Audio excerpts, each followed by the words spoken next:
பயிற்சி மையத்தின் 2ஆம் நிலை காவலர் தேர்வு பிசி மற்றும் இந்தியன் நேவி மற்றும் ஏர்ஃபோர்ஸுக்கான ஆன்லைன் வகுப்புகள் தொடங்கப்பட்டுள்ளது.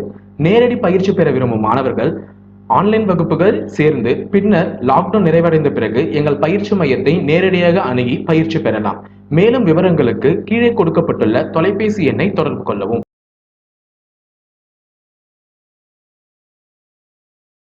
வணக்கம், ஐ ஆம் Shankar Dayalan, village administrative officer. So இப்போ பார்த்தீங்கன்னா நான் வந்து முப்படை ட்ரைனிங் அகாடமிலேருந்து பேசுகிறேன். ஸோ இப்போ வந்து பார்த்தீங்கன்னா நமக்கு இன்றைக்கி உங்களுக்கு எடுக்க போகிறது நான் வந்து பார்த்தீங்கன்னா பொதுத்தமிழ் எடுக்க போகிறோம். ஸோ பொதுத்தமிழ் வந்து என்ன எடுக்க போகிறோம் அப்படின்னு பார்த்தீங்கன்னா இலக்கியம், அதாவது இலக்கியம், உரைநடை, இலக்கணம்.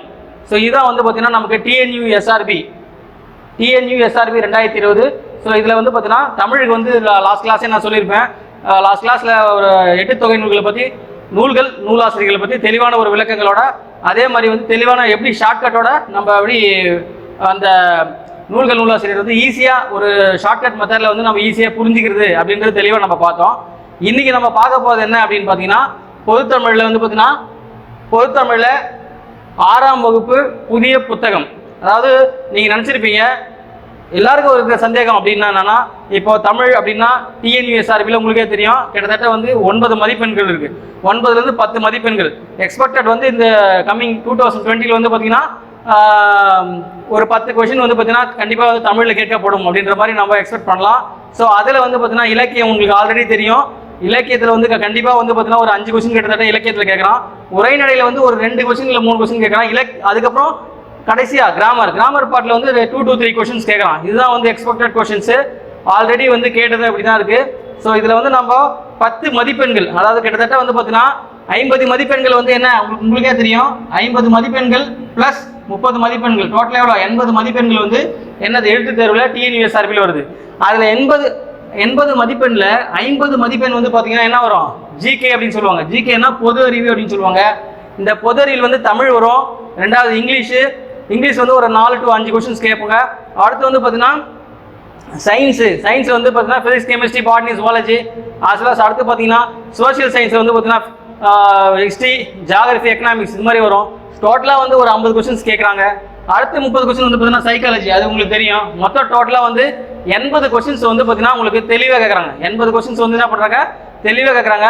80க்கு நமக்கு 70 கொஷின்ஸ் வந்து நம்ம கண்டிப்பாக போட்டே ஆகணும். 70 கொஷின் போட்டோம்னா நமக்கு வந்து பார்த்தீங்கன்னா அடுத்து வந்து நம்ம அந்த உடல் தேர்வுன்னு சொல்லுவாங்க, ஃபிசிக்கலில் வந்து பார்த்தீங்கன்னா உடல் தேர்வில் வந்து நம்ம ஈஸியாக வந்து நம்ம என்ன பண்ணலாம், ஓரளவுக்கு வந்து பார்த்தீங்கன்னா எடுத்தால் போதும். ஸோ ஈஸியாக நம்ம டிஎன்யூஎஸ்ஆர்பி வந்து கிளியர் பண்ணிட்டு போயிட்டே இருக்கலாம். அடுத்து நம்ம வந்து பார்த்தீங்கன்னா ஒரு காவலர்கள் அப்படின்ற ஒரு நம்ம கெத்தோட நம்ம என்ன பண்ணலாம், அனைவருக்கும் என்ன பண்ணலாம், சேவை செஞ்சுருக்கலாம். இன்னைக்கு காவலருடைய பணியே வந்து ரொம்ப மிகப்பெரிய ஒரு தொண்டாக இருக்குது. மக்கள் பணியே மகேசன் பணி, மக்கள் இறை பணியே இறைவனுக்கு செய்யும் பணி அப்படின்றது வந்து பார்த்தீங்கன்னா உனக்கு தெரியும்.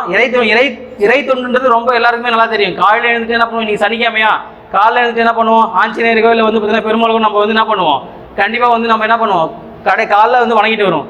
அது மாதிரி வந்து இறை பணியை செய்வதை விட மக்கள் பணியை செய்கிறது ரொம்ப முக்கியமானது. மக்கள் பணியை வந்து பார்த்தீங்கன்னா இறைவனுக்கு செய்யும் தொண்டு அப்படின்னு சொல்லிட்டு ராமகிருஷ்ண பரமஹம்சரும் சொல்லியிருக்காரு. விவேகானந்தரும் அதே தான் சொல்றாரு. ஸோ அதனால வந்து இன்னைக்கு வந்து காவலருடைய பணி வந்து மக்களுக்கு செய்யும் பணியாக கருதப்படுகிறது. அந்த காவலர் பணி நீங்க தேர்வு செய்வதற்கு வந்து நான் வந்து மறுபடியும் இன்னொரு சைட் வச்சுக்கிறேன். ஸோ அதனால வந்து இந்த தமிழை வந்து நீங்க தமிழே வந்து பார்த்தீங்கன்னா என்னது வெற்றிக்கான முதல் படி அப்படின்னு சொல்லுவாங்க, தாரக மந்திரம் சொல்லுவாங்க. டிஎன்பிசி கூட பாருங்க தமிழ் தான் வந்து பார்த்தீங்கன்னா இன்னைக்கு வந்து தமிழ் எடுத்துட்டாங்கன்னு சொல்றாங்க. ஆனால் இருந்தாலும் வந்து பார்த்தீங்கன்னா முன்னாடி வந்து இருந்த தமிழ் தான் வந்து இன்னைக்கு ஒரு வெற்றிக்கான படியாக இருந்தது. அதை எடுத்துகிட்டு வந்து என்ன பண்ணுறாங்க, அது ஃபுல்லாக கம்ப்ளீட்டாக எடுத்து வைக்கல.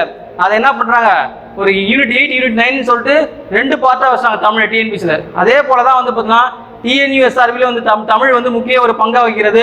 அதாவது 10 கொஸ்டின்கள் 10 கேள்விகள், அதாவது 5ல் 1 பங்கு வந்து பார்த்தீங்கன்னா என்ன கிடைக்குது நமக்கு வந்து தமிழுக்கு உறுதியாக இருக்குது. 5ல் 1 பங்கு, அதாவது பாருங்க 50 கொஸ்டின் என்னது, 5ல் 1 பங்கு கண்டிப்பாக என்னது தமிழ் தான் ரோல் பிளே பண்ணுது. ஸோ தமிழுக்கு வந்து அந்தளவுக்கு முக்கியத்துவம் கொடுக்கணும். இதை படித்தா போதும், ஈஸியாக வந்து நீங்கள் என்ன பண்ணலாம், ஈஸியாக வந்து கிளியர் பண்ணிட்டு போகலாம். ஓகே, இப்போ எப்படி வந்து இந்த 6வது புதிய புக்கு, இந்த 6வது சார் புக்கு நான் வந்து புது புக்கே இல்லை சார் என்கிட்ட, ஆன்லைன்லேயே என்னால் வந்து நான் வந்து எடுத்துகிட்டு பிரிண்ட் அவுட் போட்டு அந்த வசதி கூட இல்லை சார் என்கிட்ட, நான் வந்து கிராமப்புறத்துலேருந்து படிக்கிறேன் சார், எப்படி சார் நான் கிளியர் பண்ணுறது? ஒன்றும் இல்லை, இந்த ஆன்லைன் வீடியோ வந்து கிளியராக பாருங்கள். இந்த ஆன்லைன் வீடியோவில் வந்து பார்த்தீங்கன்னா என்ன தேவையோ அது மட்டும் தான் கொடுத்துருப்பேன். வாட் இஸ் வாட், சும்மா வளன்னு புக்கில் இருக்குது எல்லாமே கொடுக்க மாட்டேன். எது ரிசல்ட் ஓரியன்ட், அதாவது வந்து பார்த்தீங்கன்னா கொஸ்டின் ஓரியன்டாக என்ன இருக்கோ அதை மட்டும் தான் எடுத்து தெளிவாக உங்களுக்கு கொடுத்துருக்கேன். இந்த கிளாஸை பார்த்துட்டு அந்த கிளாஸ் எடுக்கிறது வந்து நோட்ஸ் எடுத்தால் மட்டும் போதும். அதுக்கப்புறம் இதோட ஆன்லைன் கிளாஸ் ஜாயின் பண்ணிங்கன்னா இதோட மெட்டீரியல்ஸ் வந்து நாங்கள் உங்களுக்கு அப்லோட் பண்ணிடுவோம். ஸோ அதை நீங்களே எடுத்துக்கலாம். ஸோ ஈஸியாக வந்து நீங்கள் தமிழில் வந்து பார்த்தீங்கன்னா 10 out of 10 வாங்க வைக்கிறது என்னோட கடமை. ஸோ அதுக்கு வந்து எல்லாத்துக்குமே ஷார்ட்கட் தான். ஒரு பாடல் வரின்னா கூட அதுக்கு ஒரு ஷார்ட்கட் சொல்கிறேன். அதே மாதிரி ஒரு நூல்னா அதனுடைய நூலாசிரியருக்கும் ஒரு ஷார்ட்கட் சொல்கிறேன். அந்த ஷார்ட்கட் மூலமாக நீங்கள் என்ன பண்ணலாம், ஈஸியாக வந்து கிளியர் பண்ணலாம். சரி, ஓகே, நம்ம பாடத்துக்கு வரும். ஃபர்ஸ்ட் என்ன அப்படின்னு பார்த்தீங்கன்னா இலக்கியம் ப்ளஸ் உரைநடை. எத்தனாவது புக்கு? 6ஆம் வகுப்பு புதிய புத்தகம். 6ஆம் வகுப்பு புதிய புத்தகம். ஓகே, ஃபர்ஸ்ட் டைட்டில் பாருங்க, இன்பத்தமிழ் கொடுத்துருக்காங்க. இன்பத்தமிழ் அப்படின்னும் போது பாருங்க, இன்பத்தமிழ்ல வந்து ஒரு பாடலுடைய வரிகள் வந்து கிட்டத்தட்ட ஒரு 8 லைன்கள் கிட்டத்தட்ட கொடுத்துருப்பாங்க. ஸோ அதுல எது முக்கியமான லைன்கள், அதுதான் அதுக்கு பேர் தான் என்னது, மேற்கோள்கள்னு சொல்லுவாங்க. என்னது, மேற்கோள்கள். இந்த மேற்கோள்கள் தான் வந்து நமக்கு கொஸ்டின்ஸா கேட்பாங்க. ஒரு லைன்ஸை கொடுத்துட்டு அந்த லைன்ஸ் யார் எழுதுந்து அப்படின்றது கேட்பாங்க. அப்ப அந்த முக்கியமான லைன் தெரிஞ்சா நம்ம ஈஸியா தான் பண்ணலாம், அந்த ஒரு மதிப்பெண்ணை வந்து நம்ம பெற்றுடலாம் இல்லையா? அதாவது பாருங்க, தமிழுக்கு அமுதென்று பேர், அந்த தமிழ் இன்பத்தமிழ் எங்கள் உயிருக்கு நேர். என்னமா பாடிருக்காரு பாரு, தமிழுக்கு அமுதென்று பேர். அமுதம்னா உங்களுக்கு தெரியும், அமுதம்ன்றது வந்து பார்த்தீங்கன்னா அந்த அதாவது கொடுத்த ஒரு பொருளானது மிக மிக மிக இனிமையானது, அதுக்கு பேர் தான் என்னது, அமுதம் அப்படின்னு சொல்லுவாங்க. தமிழுக்கு அமுதென்று பேர், அந்த தமிழ் இன்பத்தமிழ். அந்த தமிழ் எப்படி இருக்குதான், இன்பத்தமிழா இருக்குதான். அந்த தமிழ் இன்பத்தமிழ் எங்கள் உயிருக்கு நேர், எங்கள் உயிரை காட்டிலும் வந்து என்னது, எங்கள் உயிரை காட்டிலும் வந்து சிறந்ததா இருக்குது. எது, அந்த தமிழ் வந்து எங்களுடைய உயிரை காட்டிலும் சிறந்ததா இருக்குது. அப்ப தமிழை பத்தி அதிகமா சொல்லக்கூடிய ஒரு ஆள் இருக்காரு, நான் பின்னாடி சொல்றேன். அப்போ இன்பத்தமிழ், இன்பமான ஒரு தமிழ், இன்பத்தமிழ் அமுதத்தமிழ், இன்பத்தமிழ் அமுதத்தமிழ். இது ரெண்டுமே, அமுதம் இன்பம் இது ரெண்டுமே வந்துச்சுன்னா கண்டிப்பா அமுதம், அதாவது அமுதம்னா யாரு, இன்பத்தை தான் நம்ம வந்து அமுதமா சொல்றோம். ஸோ அந்த அமுத தமிழ் வந்து யார் பாடுறாரு அப்படின்னா பாவேந்தர் பாரதிதாசன் தான் வந்து பாடியிருக்காரு. பாவேந்தர் பாரதிதாசன். ஓகே, அப்ப ஆசிரியர்ல நம்ம வருவோம். ஆசிரியர் குறிப்புல பாவேந்தர் பாரதிதாசன், பாரதிதாசன் இங்க போட்டிருப்பேன், சிறப்பு பெயர் வந்து அவருடைய பாவேந்தர்னு சொல்லுவாங்க. ஓகே, பாரதிதாசன், இந்த பாரதிதாசன் தான் வந்து இந்த லைன் செய்திருப்பாரு. அப்ப இன்பத்தமிழ் அப்படின்னா இன்பத்தமிழ் என்ற நூலை இயற்றியவர்னு கேட்டாங்கன்னா யாரு, பாரதிதாசன். இரண்டாவது, தமிழுக்கு அமுதென்று பேர், அந்த தமிழ் இன்பத்தமிழ் எங்கள் உயிருக்கு நேர் என்று சொன்னவர் யாரு, அவரும் பாரதிதாசன் தான். ஸோ இந்த லைன்ஸ் வந்து எதில் இருக்குது, இன்பத்தமிழ்ன்ற நூலில் இடம்பெற்றுள்ளது. இந்த 2 லைன் கொடுத்துட்டு எந்த நூல் கேட்டாங்கன்னா இன்பத்தமிழ், ஆசிரியர் கேட்டாங்கன்னா பாரதிதாசன். தெளிவாக புரிஞ்சுக்கணும், நூல் வேற ஆசிரியர் வேற. அடுத்து பாருங்க, சரி பாரதிதாசனை பத்தி வேற என்னப்பா தெரியும் அப்படின்னு எடுத்தீங்கன்னா, பாரதிதாசன் நூல்கள் வந்து நிறைய நூல்கள் இருக்கு. அவர் கிட்டத்தட்ட அவர் வந்து ஒரு கடல் மாதிரி நிறைய நூல்கள் இருக்கிறார். அதுல என்ன முக்கியமான நூல்கள் வந்து நம்ம தெரிஞ்சுக்கணும். ஓகே, குடும்ப விளக்கு. குடும்ப விளக்கு அப்படின்னா ஒன்றும் இல்லை, இன்றைய சமுதாயத்தில் வந்து பார்த்தீங்கன்னா உங்களுக்கே தெரியும், அதாவது கணவன் மனைவி அப்படின்னு எடுக்கும்போது அவங்களுக்குள்ள பிரச்சனை வந்து பார்த்தீங்கன்னா நிறைய வந்துட்டே இருக்கும். ஸோ அதெல்லாம் தாண்டி வரதான் வாழ்க்கை. அது மாதிரி குடும்ப விளக்கு அப்படின்னும் போது ஒரு பெண்ணை பற்றி, கற்ற பெண்களுடைய சிறப்பை பற்றி சொல்லக்கூடியது. அதாவது ஒரு வீட்டிற்கு விளக்கு யாரான்னு சொன்னா அது யாரு, கண்டிப்பா வந்து பெண் மட்டும்தான், அதாவது மணமகள் அப்படின்னு சொல்லுவாங்க. அந்த குடும்ப விளக்குன்றது எதை சுட்டி காட்டுது அப்படின்னு பாத்தீங்கன்னா, கற்ற பெண்களுடைய சிறப்பை சொல்லக்கூடியது. என்னது, கற்ற பெண்களின் சிறப்பை சொல்லக்கூடியது என்னது, குடும்ப விளக்கு. அடுத்து பாருங்க, இருண்ட வீடு. இருண்ட வீடு அது ஆப்போசிட். அதாவது ஒரு பொருள் குறுக்க நம்ம பேசுறோம்னா அதுக்கு ஆப்போசிட் என்னவா இருக்கும், எதிர்ச்சொல்லா இருக்கும். அது மாதிரி குடும்ப விளக்கு வந்து கற்ற பெண்களுடைய சிறப்பை கூறுவது. இருண்ட வீடு ஆப்போசிட் சொல்றாரு. இருண்ட வீடுனா ஒரு வீடு பாயந்த வீடாயிடுது. அது காரணம் யாரு, அது காரணமும் ஒரு பெண்கள் தான். அப்போ கல்லாத பெண்களின் இழிவை கூறுவது என்னது, கல்லாத பெண்களுடைய இழிவை கூறுவது என்னது, இருண்ட வீடு அப்படின்னு சொல்லுவாங்க. ஓகே, அடுத்து அழகின் சிரிப்பு.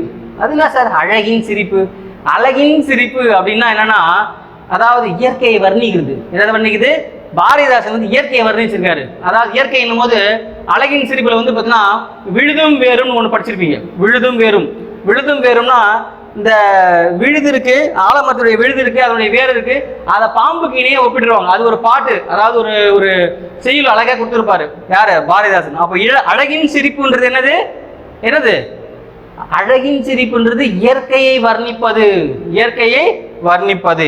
இது இந்த 3 நூல்கள் ரொம்ப முக்கியமான ஒரு நூல்கள். அடுத்து பாருங்க, பிசிராந்தையார் நாடகம். இது ரொம்ப ரொம்ப முக்கியம். பிசிராந்தையார் நாடகம் அப்படின்றது வந்து பார்த்தீங்கன்னா அது ஒரு நாடகம். அது பிசிராந்தையருடைய வாழ்க்கை வரலாறுகளை சொல்லக்கூடியது. அதாவது வந்து பார்த்தீங்கன்னா பிசிராந்தையர் நாடகம் அப்படின்னு பார்த்தீங்கன்னா அது வந்து பார்த்தீங்கன்னா சாகித்ய அகாடமி சாகித்ய அகாடமி பெற்ற நூல் தான் இது பிசிராந்தையார் நாடகம். அப்போ பாரதிதாசனுடைய பிசிராந்தையார் நாடகம் வந்து பார்த்தீங்கன்னா சாகித்ய அகாடமி பெற்றது. எதை பெற்றது? சாகித்ய அகாடமி பெற்றது. ஓகே, அடுத்து பாருங்க, சிறப்பு பெயர். சிறப்பு பெயர் ரொம்ப முக்கியமா தெரிஞ்சுக்கணும். அப்போ பாவேந்தர் பாரதிதாசன். என்னது? பாவேந்தர் பாரதிதாசன். ரெண்டாவது பாரு, புரட்சி கவிஞர். புரட்சி கவிஞர் யாரு? பாரதிதாசன்.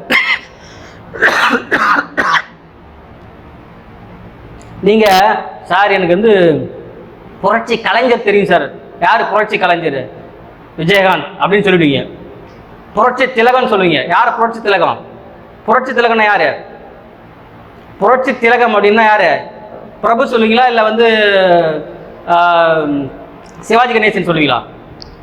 புரட்சி திலகம் அப்படின்னா வந்து பார்த்தீங்கன்னா பிரபு சொல்லலாம், மக்கள் திலகம் வந்து சிவாஜி கணேசன் சொல்லுவாங்க, புரட்சி தலைவர்னா எம்ஜிஆர் சொல்லுவாங்க. ஸோ இது வந்து பார்த்தீங்கன்னா நடிகர் சம்பந்தமாக. இதே வந்து புரட்சி கவிஞர்னா யாரு?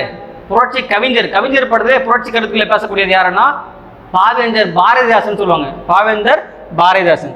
அடுத்து பாருங்க, இந்த சரி இதுலயே பாருங்க, இந்த புரட்சி கவிஞர் வந்து யாரு பட்டம் கொடுத்தது? ஒரு பெரிய ஒரு ஆள் கொடுத்துருக்காரு.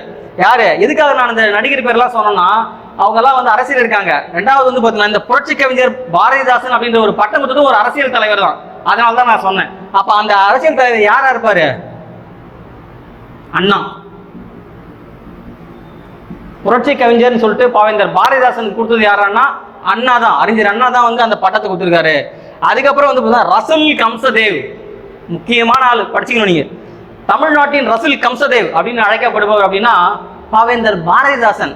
அதாவது ரசூல் கம்சதேவ். ரசூல் கம்சதேவ் அப்படின்றது வந்து பார்த்தீங்கன்னா ரசூல் கம்சதேவ், தமிழ்நாட்டின் ரசூல் கம்சதேவ் என்று அழைக்கப்படுபவர் அப்படின்னா யாரு? பாவேந்தர் பாரதிதாசன். சார் ஏன் சார் ரசூல் கம்சதேவ்னு சொல்றோம்? யார் சார் அது பேரு? ஒண்ணுமே புரிய மாட்டேதே சார். ரசூல் கம்சதேவ் என்று வந்து பார்த்தீங்கன்னா ஒரு ரஷ்ய நாட்டு, அதாவது உருசியன்னு சொல்லுவாங்க முன்னாடியெல்லாம், உருசிய நாட்டு கவிஞர் தான் யாரு? ரசூல் கம்சதேவ். புரியுதுங்களா? அவர் வந்து மிகப்பெரிய ஒரு கவிஞர், ரஷ்யாவுடைய மிகப்பெரிய ஒரு கவிஞர். அவருக்கு இணையா வந்து நம்ம பாரதிதாசன் வந்து தமிழ்நாட்டுடைய பாரதிதாசன் கம்பேர் பண்றாங்க. இந்தியாவிலே கம்பேர் பண்ணல, தமிழ்நாட்டில் கம்பேர் பண்றாங்கன்னா பாத்துங்க. அப்ப எந்த அளவுக்கு வந்து இவருடைய கவிதை புலன்கள் இருக்கு பாத்துங்க. ஓகேங்களா? அப்ப அந்த ரசூல் கம்சதேவ், தமிழ்நாட்டின் ரசூல் கம்சதேவ் என்று அழைக்கப்படுபவர்னா பாரதிதாசன். ஓகே சார், இந்த ரசூல் கம்சதேவ் வந்து ஒரு லைன் சொல்லியிருக்காருப்பா. இப்போ ரசூல் கம்சதேவ்னா என்னன்னு தெரியணும் நமக்கு. யார் ரசூல் கம்சதேவ்? உருசிய நாட்டு கவிஞர். அவர் ஒரு லைன் சொல்லியிருப்பாரு. என்ன லைன்னா அந்த லைன் வந்து அடிச்சிக்கவே முடியாது, ரொம்ப ஈர்ப்பான ஒரு லைனா இருக்கும். அதாவது நாளை, நல்லா கேட்டுங்க, நாளை என் தாய்மொழி சாகுமானால், நாளை என் தாய்மொழி சாகுமானால் இன்றே நான் உயிர் துறந்து விடுவேன். என்னமா சொல்லியிருக்காரு பாரு. நாளை என் தாய்மொழி, என்னுடைய தாய்மொழி சாகுமானால் இன்றே நான் உயிர் துறந்து விடுவேன் அப்படின்னு சொன்னாரு. யாரு? ரசூல் கம்சதேவ், உருசிய நாட்டு கவிஞர். அவரு சொல்லியிருக்கிறாரு.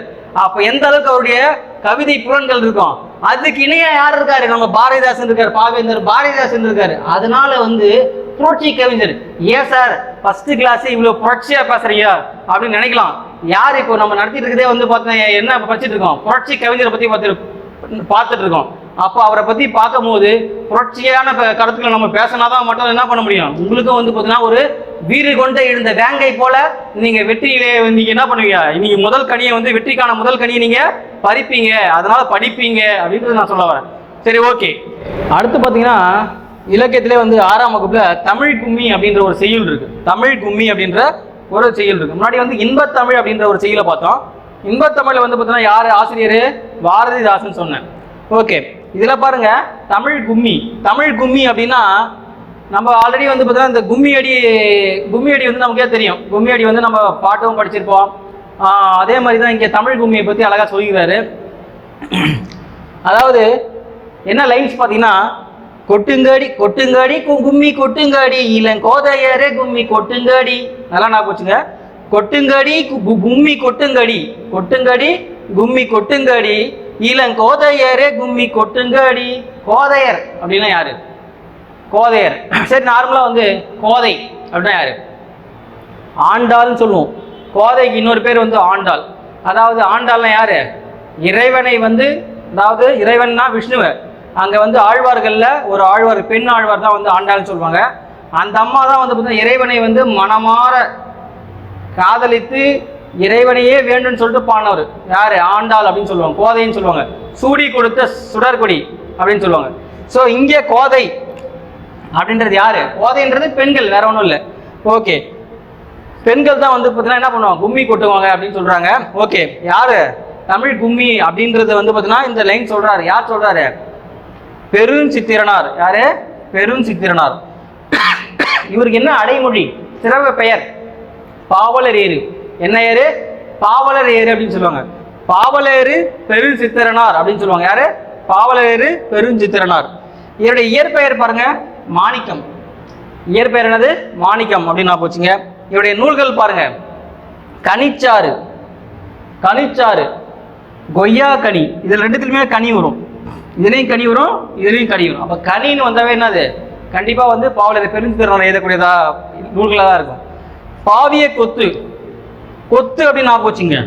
கொத்து என்னன்னா இந்த பழம் வந்து கொத்து கொத்தா காய்க்குது. இப்போ மாம்பழம் இருக்குன்னு வச்சுக்கோங்க. மாம்பழம் வந்து பார்த்தீங்கன்னா அது ஒரு கனி. மாம்பழம் வந்து பார்த்தீங்கன்னா அது ஒரு கனின்னு சொல்றாங்க. அப்போ கனின்னு வரும். அதே மாதிரி கனிச்சாறு. அதே மாதிரி கொய்யா கனி, கனி பழம்னு சொல்லுவாங்க. அப்போ கனி அது கொத்து கொத்தா காய்க்குது. அப்போ பாவியே கொத்து. அது எத்தனை சாப்பிடலான்னு தோணுது? நமக்கு 100 சாப்பிடலான்னு தோணுது. அப்போ 100 ஆசிரியம். இதெல்லாம் எதுக்குன்னா ஒரு ஷார்ட்கட். எல்லாமே ஒரு ஷார்ட்கட்டா நம்ம தெரிஞ்சுக்குது. ஓகேங்களா? அப்போ கனி அப்படின்னா யாரு நான் போச்சுக்கணும்? கனின்னா பாவலர் பெருஞ்சித்திரனார் நான் போச்சுக்கணும். பாவலர் பெருஞ்சித்திரனார் நான் போச்சுக்கணும். கனின்னு என்ன வரும்? கனி சாறு, கொய்யா கனி. இந்த கொய்யான்ற கூட நான் வச்சு தேவை. நம்ம கனின்ற சின்ன ஒரு வார்த்தை தெரிஞ்சுனா போதும். கனி அது எப்படி இருக்குதும்? கொத்து கொத்தா இருக்குது. பாவியே கொத்து. அது எத்தனை சாப்பிடணும்னு ஆசையா இருக்குது? 100 சாப்பிடணும்னு ஆசையா இருக்குது கிட்டத்தட்ட. அப்போ 100 ஆசிரியம். ஸோ இதுதான் வந்து என்னது? தமிழ் கும்மி அப்படின்ற ஒரு செய்யுள்ள பாவலர் பெருஞ்சித்திரனார் வந்து என்ன பண்றாரு? அழகா வந்து சொல்லியிருக்காரு. தமிழ் கும்மியில பாவலர் பெருஞ்சித்திரனார் வந்து அழகா இந்த லைன் சொல்லியிருக்காரு. முன்னாடி வந்து இன்பத்தமிழ் அப்படின்ற ஒரு நூலை சொல்லியிருப்பாரு. யாரு? பாவேந்தர் பாரதிதாசன், புரட்சி கவிஞர். இதுல வந்து பாத்தீங்கன்னா பாவலரேறு பெருஞ்சித்திரனார் சொல்லுவாங்க. பாவலரேறு பெருஞ்சித்திரனார். ஓகே, அடுத்து பார்த்தீங்கன்னா ஒரு உரைநடையை பார்ப்போம். ஃபர்ஸ்ட் நம்ம 2 செய்யுளை பார்த்தோம். இன்பத்தமிழ் ஒன்று பார்த்தோம், தமிழ் கும்மின்னு பார்த்தோம். இன்பத்தமிழ்னா யார் ஆசிரியர்? பாரதிதாசன். தமிழ் கும்மினா யார் ஆசிரியர்? அதாவது வந்து பார்த்தீங்கன்னா பெருஞ்சித்திரனார், பாவலரேறு பெருஞ்சித்திரனார் சொல்லுவாங்க. ஓகே, இப்போ ஒரு தமிழை பற்றி ஒரு உரைநடையை பார்ப்போம். அதாவது வளர்த்தமிழ். வளர்த்தமிழ் 6வது புக்கில் வந்து பாடம் வளர்த்தமிழ் அப்படின்னு சொல்லுவாங்க. வளர்த்தமிழ். வளர்த்தமிழ்னா என்னது? நாளுக்கு நாள் வளர்ந்து கொண்டே இருக்கிறது, அப்டேட் ஆகிட்டே இருக்குது. வளர்த்தமிழ் பழமையான மொழின்னு சொல்லுவாங்க. நாளுக்கு நாள் அதுக்கு ஏற்ற மாதிரி வளர்ந்துட்டே வருது, அப்டேட் பண்ணிகிட்டே இருக்காங்க தமிழில். இப்போ வந்து பார்த்தீங்கன்னா முன்னாடியெல்லாம் வந்து பார்த்தீங்கன்னா அந்த நம்ம இன்டர்நெட்டில் வந்து பார்த்தீங்கன்னா நிறைய வெப்சைட் இருக்குது. ரெண்டாவது வந்து பார்த்தீங்கன்னா இப்போ தமிழுக்கான ஒரு வெப்சைட்டே வந்து ஆரம்பிச்சிட்டாங்க. தமிழில் வந்து அது எல்லாத்தையுமே வந்து பார்த்தீங்கன்னா வார்த்தைகளை எடிட் பண்ண, வார்த்தைகளை வந்து நிறைய அகராதியை வந்து நம்ம என்ன பண்ணி அகராதியை வந்து போட்டு நம்ம தமிழ் வந்து மேலும் மேலும் வந்து என்ன பண்ணுறாங்க? வளர்த்து கொண்டே இருக்கிறாங்க. சரி, ஓகே. இப்போ பாருங்க, வளர்த்தமிழ். வளர்த்தமிழ் வந்து பார்த்தீங்கன்னா தமிழின் இனிமை. தமிழின் இனிமை, அதாவது இனிமை அப்படின்னா என்னது? இனிமைன்னா இனிப்பா இருக்கிறது அப்படின்றது இல்லை. இனிப்பா, அதாவது நார்மலாக வந்து அதனுடைய பொருள்னா இனிமைன்னா இனிப்புன்னு சொல்லுவாங்க. இங்கே வந்து தமிழ் வந்து சுவையா இருக்குதுன்னு நினச்சிக்க வேண்டியதான். நம்ம என்ன சொல்லுவோம்? சுவையாக இருக்கிறது. தேனினும் இனிய செந்தமிழ் அப்படின்னு சொல்லுவாங்க. தேனினும் இனிய செந்தமிழ் அப்படின்னு சொல்லுவாங்க. அப்போ தமிழுடைய இனிமை பாரு, அழகா பாரதியார் ஒரு பாடியிருக்காரு. என்ன பாடியிருக்காருன்னா, யாம் அறிந்த மொழிகளிலே, யாம் அறிந்த மொழிகளிலே. பாரதியாருக்கு வந்து எத்தனை மொழிகள் தெரியும்? கிட்டத்தட்ட 8 லாங்குவேஜ் மேலே தெரியும். அப்போ யாம் அறிந்த மொழிகளிலே தமிழ் மொழி போல், தமிழ் மொழி போல், தமிழ் மொழி போல் இனிதாவது எங்கும் காணோம். யாமறிந்த மொழிகளிலே தமிழ் மொழி போல் இனிதாவது எங்கும் காணும். அப்படின்னா என்னது? எங்க போய் பார்த்தாலும் வந்து தமிழ் மொழியை போல, இந்த மொழியை போல வேற எங்கேயுமே இல்லை. அந்த அளவுக்கு இது என்ன மொழியா இருக்குது? ரொம்ப பழமையான மொழியாகவும் இருக்கு, இனிமையான மொழியா இருக்கு, புதுமையான மொழியாகவும் இருக்குது. அது ரொம்ப முக்கியம். பாருங்க, அப்ப தமிழுடைய இனிமையை பத்தி யார் சொல்லியிருக்காரு? பாரதியார் சொல்லியிருக்காரு. அப்ப இந்த லைன்ஸ் வந்து யாரை பாடியிருக்காரு? பாரதியார். இதை கேட்கலாம். யாமறிந்த மொழிகளிலே தமிழ் மொழி போல் இதாவது எங்கு காணும் அப்படின்னு சொல்லிட்டு பாரதியார் வந்து லைன் சொல்லியிருக்காரு. அடுத்து பாரு, மூத்த மொழி. மூத்த அப்படின்னா என்னது? முன்னாடி. மூத்த அப்படியே என்னுடைய மூத்த அண்ணன் சொன்னா என்ன சொல்லுவீங்க? எனக்கு முன்னாடி பிறந்த ஆள் அப்படின்னு சொல்லுவாங்க. அப்போ மொழிக்கெல்லாம் மூத்தது எது? தமிழ் மொழி. அதுக்கு பேர் என்னது? மூத்த மொழி. அப்போ மூத்த அப்படின்னா முன்னாடின்னு அர்த்தம். மூத்த மொழின்னா என்னது? எல்லா மொழிகளுக்கும் மூத்த மொழி, எல்லா மொழிகளுக்கும் மூத்தது. அப்போ அதுக்கு தொன்மைன்னு பேரு. மூத்த என்ற சொல்லுக்கு என்ன பொருள்? தொன்மை என்பது பொருள். ஓகே, ஏன் அந்த தொன்மை அப்படின்னு சொல்றாங்க அப்படின்னு பார்த்தீங்கன்னா, இங்க பாருங்க, என்று பிறந்தவள் என்று உணராத, என்று பிறந்தவள் என்று உணராத இயல்பினலாம் எங்கள் தாய். தாய்னா யாருங்க? நம்மளுடைய தாய் யாரு? இங்க பாரத மாதா. மொழி தான் இங்க வந்து தாய்ன்றது எதை சொல்றோம்? மொழி தான். நம்ம தமிழ் மொழி தான் இங்க சொல்றோம். நார்மலா தாய் நமக்கெல்லாம் பாரத தாய் தான் தாய்ன்னு சொல்லுவாங்க. இங்க வந்து தமிழ் மொழி தான் நமக்கு தாய்மொழி, தாய் அப்படின்னு சொல்றாங்க.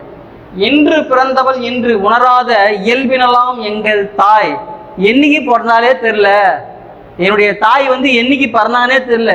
ஏன்னா காலத்தை கணிக்க முடியல. அதாவது 2000 ஆண்டுகளுக்கு முற்பட்டதுன்னு சொல்றாங்க. இப்ப நம்ம தொல்காப்பியில எடுத்துக்க 2000 ஆண்டு, கிபி 2000 ஆண்டுகளுக்கு முற்பட்டது. அப்போ வந்து பாத்தீங்கன்னா, அப்போ கல் தோன்றி முன் தோன்றா காலத்தே தோன்றியதான் என்னது? தொல்காப்பி அப்படின்னு சொல்றாங்க. அதுக்கு ஒரு பழமொழின்னு சொல்லுவாங்க. அதாவது கல் தோன்றி மண் தோன்றா காலத்தே தோன்றிய மூத்த குடி என்றது தமிழ் குடி அப்படின்னு சொல்லுவாங்க தொல்காப்பியத்துல.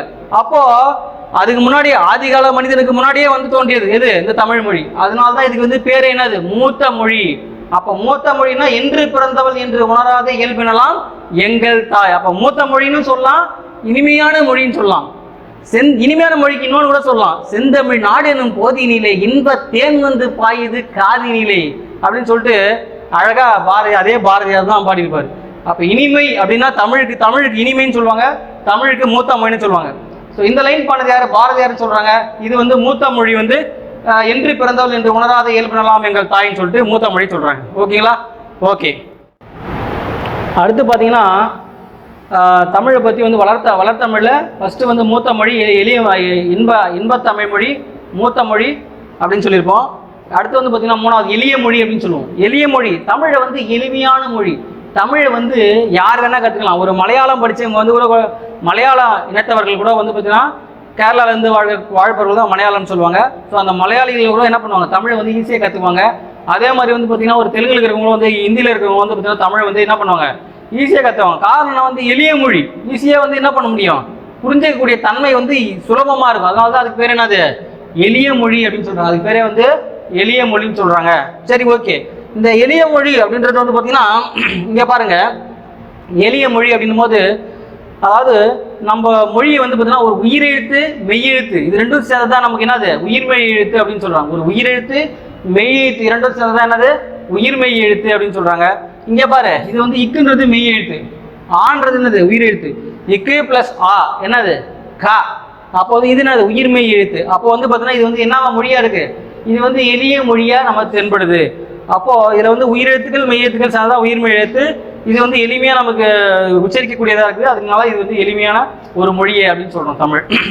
வலஞ்சுழி எழுத்து இடஞ்சுழி எழுத்துன்றது ரொம்ப முக்கியம். கொஸ்டின் கேட்கலாம், பின் வருவனவற்றுள் எது வலஞ்சுழி எழுத்து அல்லாதது, இல்ல வலஞ்சுழி இடஞ்சுழி எழுத்து அல்லாததுன்னு கேட்கலாம். இப்ப பாருங்க, வலஞ்சுழின்னா என்ன பாருங்க, இப்ப வலது பக்கமா திருப்பது எல்லாமே என்னது? வலஞ்சுழி. இப்ப பாரு, இது பாரு, ஆ அப்படின்னு எழுந்தா வலஞ்சுழி, வலது பக்கமா தான் நம்ம எழுதுறோம். ஸோ ஆ, இது என்னது? வலஞ்சுழி எழுத்து. அப்ப ஆ. அதே மாதிரி ஏன்றது ஏ, வலது பக்கமா தான் நம்ம சுழியை வந்து வலது பக்கமா நம்ம திருப்புறோம். வலது பக்கமா திருப்பினா அதுக்கு வந்து என்னது? வலஞ்சுழி எழுத்து. அடுத்து பாருங்க, அவ்வும் எப்படி? இப்படி. அதே மாதிரி ஞா, இது எல்லாமே வந்து பார்த்தீங்கன்னா உயிர் எழுத்து, இது வந்து உயிர்மெய் எழுத்து.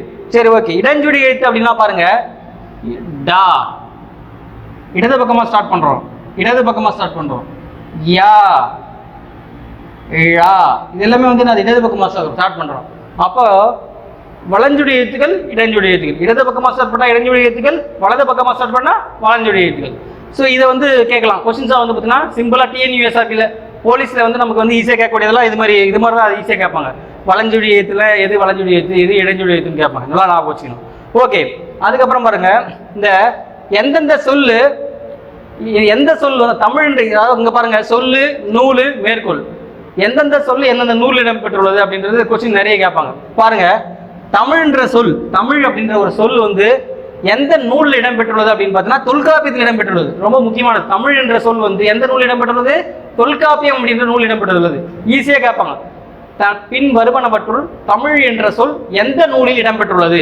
Option A Tolkappiyam, option B Pathitru Pathu, option C Paripadal, option D Kalithogai அப்படின்னு கேட்டாங்கன்னா மற்ற மூணுமே வந்து என்னது? செய்யுள். இது வந்து என்னது? தொல்காப்பியம் வந்து பார்த்தீங்கன்னா என்னது? இலக்கணத்துக்கு சார்ந்தது. சரி, ஓகே. தமிழில் தொல்காப்பியம் அப்படின்றது தமிழ் என்ற வேர்டு வந்து எழுத்து வந்து தொல்காப்பியம், தமிழ் என்ற எழுத்து வந்து தொல்காப்பியம் என்ற நூலில் இடம்பெற்றுள்ளது. எப்படி இடம்பெற்றுள்ளது அப்படின்னா தமிழின் கிளவியும் அப்படின்ற ஒரு லைன் வரும். தமிழின் கிளவி, கிளவின்னா என்னது? சொல்லுன்னு அர்த்தம். தமிழின் கிளவின்னு ஒன்று வரும். ஓகே, நமக்கு இதெல்லாம் கூட கேட்க மாட்டாங்க. இதெல்லாம் வந்து டிஎன்பிசியில் வந்து பார்த்தீங்கன்னா கொஞ்சம் ட்விஸ்ட் பண்ணி கேட்பாங்க. இது மாதிரி கேட்டு லைன்ஸ் கொடுத்து இது மாதிரி கேட்பாங்க. பட் பிசியில் வந்து டேரெக்டாக என்ன சொல்லு என்ன நூல், அவ்வளோதான், சிம்பிளாக பார்த்துக்கணும். தமிழ்நாடு என்ற சொல் வந்து சிலப்பதிகாரத்தில் இடம்பெற்றுள்ளது. சிலப்பதிகாரம்னா உங்களுக்கு தெரியும். சிலப்பதிகாரம்னா கோவலன் கண்ணகி கதை. அது வந்து அந்த கதையை வந்து நான் என்னது பாடத்தில் வரும்போது நான் தெளிவாக சொல்கிறேன். இப்போதைக்கு வந்து சிலப்பதிகாரம்னா கோவலன் கண்ணகின்னு மட்டும் நான் வச்சுங்க. சிலப்பதிகாரத்தில் இமிழ்கடல் வேலியை தமிழ்நாடு அப்படின்னு ஒரு லைன் வரும். ஸோ அதெல்லாம் நமக்கு தேவையில்லை. ஜஸ்ட் வந்து தமிழ்நாடா, அங்கே எந்த நூல்? சிலப்பதிகாரன்ற ஒரு நூல், காப்பியம். இங்கே வந்து ஆக்சுவலாக சிலப்பதிகாரம்ன்றது என்னது? காப்பியம். தமிழன் அப்படின்றது வந்து பார்த்தீங்கன்னா அந்த தமிழன் அப்படின்றது வந்து பார்த்தீங்கன்னா இங்கே அப்ப தேவாரத்தில் வந்து பார்த்தீங்கன்னா தமிழன் கண்டாய் அப்படின்னு சொல்லியிருப்பார். தேவாரத்தில் அப்பர் எழுதிய தேவாரத்தில் தமிழன் கண்டாய் அப்படின்னு சொல்லியிருப்பாரு. அதே தமிழன் என்று சொல்லடா தலை நிமிர்ந்து நில்லடா அப்படின்னு சொன்னது யார் சொல்லியிருப்பாரு? நாமக்கல் கவிஞர் வந்து சொல்லியிருப்பார். நாமக்கல் கவிஞர் வந்து சொல்லியிருப்பாரு. சரி, ஓகே. தமிழ் வந்து யார் சொன்னது? தொல்காப்பியத்தில் சொல்லியிருக்காங்க நூலில். ஓகே, தமிழ்நாடு வந்து சிலப்பதிகாரன்ற நூலில் சொல்லியிருக்காங்க. தமிழன் அப்படின்ற நூல் வந்து தேவாரத்தில் அப்பர் பாடிய தேவாரத்தில் சொல்லியிருப்பாங்க. அப்பருக்கு நிறைய பேர் இருக்கு, நம்ம பின்னாடி பார்ப்போம். வளமையான மொழி, தமிழ் மொழி வந்து பார்த்தீங்கன்னா வளமையான மொழின்னு சொல்லுவாங்க. அதாவது நம்ம நாட்டில் வந்து பார்த்தீங்கன்னா இந்திய நாட்டில் பொறுத்த வந்து பார்த்தீங்கன்னா இயற்கை வளங்கள் கொண்ட ஒரு மிகப்பெரிய நாடு. அதனால தான் வந்து பார்த்தீங்கன்னா பல நாட்டு மக்கள் வந்து பார்த்தீங்கன்னா, அதாவது பார்த்தீங்கன்னா குறிப்பாக வந்து பார்த்தீங்கன்னா இந்த போர்ச்சுகீசியர்கள், இந்தோனேஷியர்கள், டச்சுக்காரர்கள், பிரெஞ்சுக்காரர்கள், ஆங்கிலேயர்கள் அப்படின்னு சொல்லிட்டு ஏகப்பட்ட பேர் வந்து பார்த்தீங்கன்னா நம்ம தமிழ்நாட்டின் மீது வந்து படையெடுத்து முதல்ல வியாபாரத்துக்காக வருவாங்க. அதுக்கப்புறம் படையெடுத்து ஆட்சியை புரிஞ்சு இன்னைக்கு வந்து நம்ம சுதந்திரம் அடைஞ்சிருக்கிறோம். அது காரணம் வந்து பார்த்தீங்கன்னா தமிழ்நாட்டுடைய இந்தியாவுடைய இயற்கை வளம். அதுலேயும் முக்கியமானது வந்து பார்த்தீங்கன்னா தமிழ்நாட்டுடைய இயற்கை வளமும் கூட. ஸோ இங்கே வந்து பார்த்தீங்கன்னா மொழி வந்து கம்பேர் பண்ணுறாங்க. தமிழ் வந்து வளமையான மொழியும் கூட. தமிழ் வந்து வளமையான மொழியும் கூட. சரி, ஓகே. தமிழ் மொழி வந்து வளமையான மொழி எப்படி சொல்கிறோம்? என்னென்ன வளமையான மொழினா என்னென்ன வளம் இருக்குது? இலக்கண இலக்கிய வளம். இலக்கண இலக்கிய வளம்னா ஒன்றும் இல்லை. இலக்கணம்னா நிறைய நூல்கள் இருக்குது. இலக்கண வளம்னா தொல்காப்பியம், நன்னூல் அப்படின்னு சொல்லிட்டு இலக்கணத்துக்கு உதாரணமாக இருக்கக்கூடிய நூல்கள் நிறைய இருக்குது. யாப்பருங்கலம் அப்படின்றது நிறைய இலக்கண நூல்கள் இருக்குது. இலக்கிய நூல்கள் அதே முக்கியமானது இலக்கண நூல் அகத்தியம்னு ஒன்று இருக்குது. அகஸ்தியர் எழுதிய அகத்தியம். அதுதான் வந்து பார்த்தீங்கன்னா சித்த மருத்துவத்தின் தந்தை யாருன்னு சொல்லுவாங்க. நீங்கள் சித்தா வந்து ரொம்ப இந்த கொரோனாவுக்கு சித்தா வந்து ரொம்ப யூஸ்ஃபுல்லாக இருக்குது. கோவிட்-19க்கு சித்தா வந்து ரொம்ப யூஸ்ஃபுல்லாக இருக்குது. ஸோ அதாவது கபசூர குடிநீர் குடிக்க சொல்கிறாங்க, நிலவேம்பு கஷாயத்தை குடிக்க சொல்கிறாங்க. இது எல்லாத்துக்கும் என்னது? சித்தா. ஸோ இந்த சித்தா வந்து பார்த்தீங்கன்னா என்ன எதில் வருது? சித்தா அப்படின்றது வந்து பார்த்தீங்கன்னா அகத்தியர் எழுதியது அகத்தியம், அந்த நூல் தான் வருது. சரி, ஓகே. அவர் வந்து சித்த மருத்துவத்தின் தந்தை. இலக்கண வளம் கொண்டது. இலக்கிய வளம்னா ஒன்றும் இல்லை. 8 தொகை 10 பாட்டு எல்லாமே என்னது? இலக்கிய வளம் சொல்லுவாங்க. 8 தொகை 10 பாட்டு எல்லாமே இலக்கிய வளம். சரி, ஓகே. அடுத்து ரெண்டாவது சொல்வளம். சொல்வளம்னா என்ன? சொல்வளம்னா ஒன்றும் இல்லை. இப்போ எடுத்துக்காட்டு பார்த்தீங்கன்னா பூவினுடைய 7 நிலை. பூவினுடைய 7 நிலை உங்களுக்கு தெரியும். முதல்ல பூ வந்து என்னவா இருக்கும்? அரும்பா இருக்கும், அப்புறம் முகையா இருக்கும், மொட்டா இருக்கும், அப்புறம் காயா. அது மாதிரி வந்து பார்த்தீங்கன்னா பூவுக்கே வந்து பார்த்தீங்கன்னா 7 நிலைகள் சொல்லுவாங்க.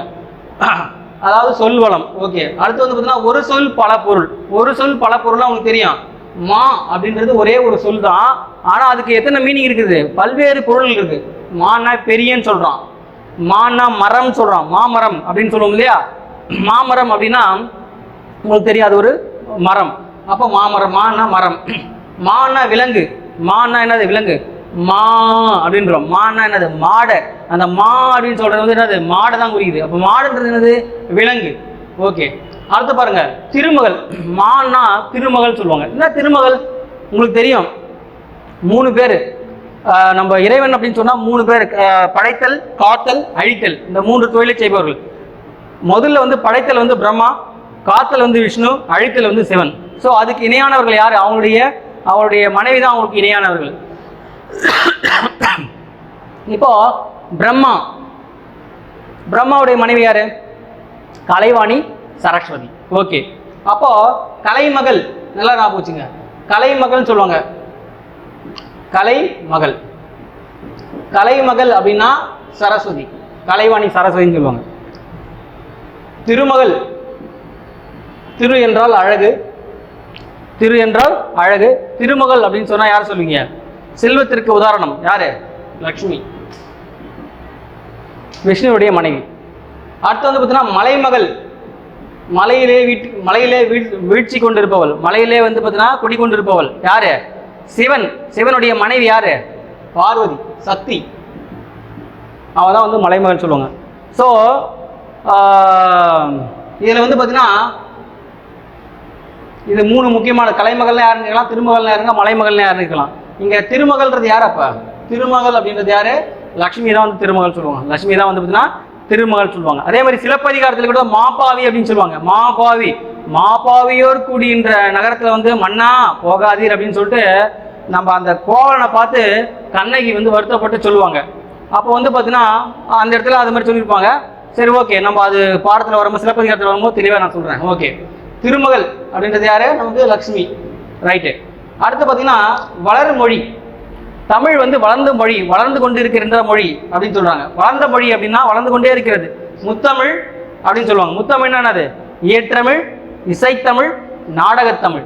இயற்றமிழ் அப்படின்னா உனக்கு தெரியும். இயற்றமிழ் அப்படின்னா வந்து பார்த்தீங்கன்னா பண் அப்படின்னு சொல்லுவாங்க.